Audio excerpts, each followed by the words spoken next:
பாக்கியா பெருமாள் தன்னோட பிரச்சனையை பார்ப்பாங்கன்னு பார்த்தா, ஆனா இப்போ பாக்கியா தான் பெருமாளோட பிரச்சனையை பார்த்துக்கிட்டு இருக்காங்க. ஏன்னா சமையல்ல தான் அரேஞ்ச் பண்ண ஆளு சொதப்பினதுனால பெருமாள் என்ன பண்றதுனே தெரியாம தவிச்சு போய் நின்றுட்டு இருக்கும்போது பாக்கியா தான் யாரு இதுக்கு முன்னாடி தான் எந்த மாதிரியான ஆர்டர்ஸ்லாம் பண்ணியிருக்கன்ற விஷயத்த அவங்களுக்கு புரிய வச்சு அவங்களே முதல்ல பெருமாளுக்கு உதவி செய்ய ஆரம்பிக்கிறாங்க. பெருமாளுமே அவங்க கேட்டது எல்லாத்தையுமே பண்ணி கொடுக்கறதா வாக்கு கொடுத்து முதல்ல நீங்க பிரமாதமா சமைங்க, அதுக்கப்புறமா மினிஸ்டரே உங்களை கூப்பிட்டு பாராட்டுவாங்க எப்படினாலும், அப்ப நீங்க உங்களோட பிரச்சனைகள் எல்லாத்தையுமே சொல்லிருங்க, எல்லா பிரச்சனையும் தீந்துரும், நானும் உங்களுக்கு உதவியா அப்பப்போ ஏதாவது வந்து சொல்றேன்னு சொல்லிட்டு அவங்கள அங்கேயே விட்டுட்டு மற்ற வேலைகளை பார்க்க போக பாக்கியாவும் அவங்க சொன்ன வார்த்தைகள்ல நம்பிக்கை வச்சு பிரமாதமா கஷ்டப்பட்டு சமைச்சு முடிச்சு ரெடி பண்ணி வச்சுட்டு பெருமாள் எங்கன்னு சொல்லிட்டு தேடி பார்த்தா அவங்களோட பிஏ, அதாவது மினிஸ்டரோட பிஏ மூலயமா மினிஸ்டர் பெருமாளை வேலை விஷயமா வெளியே அனுப்பியிருக்காங்க. அவங்க வீட்டுக்கு வர வாய்ப்பு ரொம்பவே கம்மி, நாளைக்கு தான் வந்தாலும் வருவாங்கன்னு சொல்ல இதை கேட்டுட்டு செல்வியோ, என்னக்கா நம்ம இந்த ஆளை நம்பி இவ்வளோ பெரிய விஷயத்துல இறக்கியிருக்கோம், ஆனா இந்த ஆள் என்ன பொறுப்பே இல்லாம நம்மளை விட்டுட்டு போயிட்டானே, இப்ப வேற நம்ம என்ன பண்ண போறோம்னு தெரியலையக்கா, நம்மளோட பையனை எப்படிக்கா வெளியே கூட்டிட்டு வர போறோம்? ஒரு நிமிஷம் செல்வி, கொஞ்சம் அமைதியாயிரு, என்னால யோசிக்க கூட முடியலன்னு சொல்லிட்டு யோசிச்சுட்டு இருக்கும்போது கரெக்டா அவங்க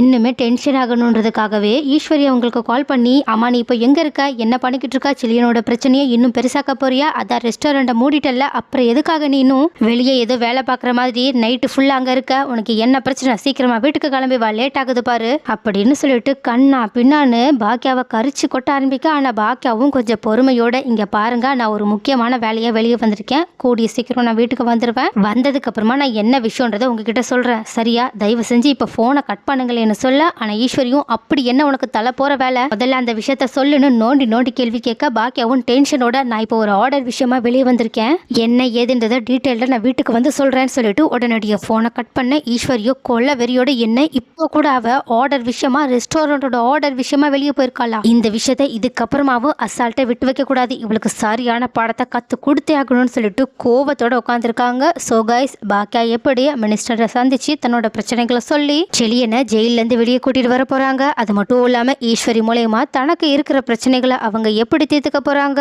அடுத்து பாக்கியா என்னதான் பண்ண போறாங்கன்னு நீங்க நினைக்கிறீங்கன்றத கமெண்ட்ல சொல்லுங்க.